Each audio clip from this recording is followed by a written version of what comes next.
জলের মতো কালি কলম, তুমি নিরপরাধ, তবুও গালাগালি খেয়েছো আর সইছো কত লেখকদের ঘৃণা।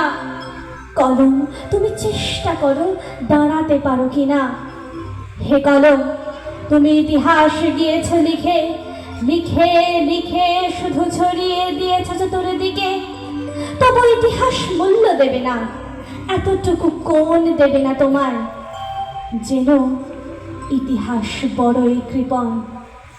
কত লাঞ্ছনা খাটুনি গিয়েছে লেখকের হাতে, ঘুমহীন চোখে অবিশ্রান্ত অজস্র রাতে। তোমার গোপন অশ্রু তাই তো ফসল ফলায় বহু সাহিত্যের, বহু কাব্যের বুকের তলায়।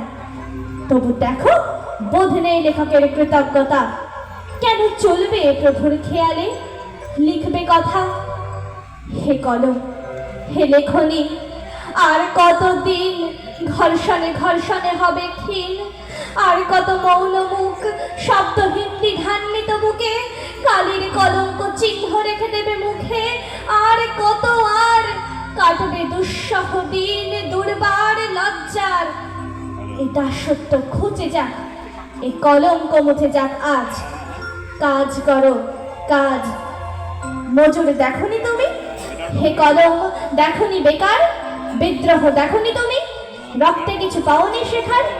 কত না শতাব্দী যুগ থেকে তুমি আজও আছো দাস। প্রত্যেক লেখায় শুনি কেবল তোমার দীর্ঘশ্বাস। দিন নেই, রাত্রি নেই, শ্রান্তিহীন, নেই কোনো ছুটি। একটু অবাধ্য হলে তখনই ভ্রুকুটি। এমনি করেই কাটে দুর্ভাগা তোমার 12 মাস, কয়েকটি পয়সায় কেনা। হে কলম, তুমি কৃতদাস। তাই যত লেখো তত পরিশ্রম এসে হয় জড়ো। কলম, বিদ্রোহ আজ, দল বেঁধে ধর্মঘট করো। লেখক স্তম্ভিত হোক, কেরানিরা ছেড়ে দিক হাফ। মহাজনী বন্ধ হোক মজুরের পাপ। উদ্বেগ আকুল হোক প্রিয়া যত দূর দূর দেশে।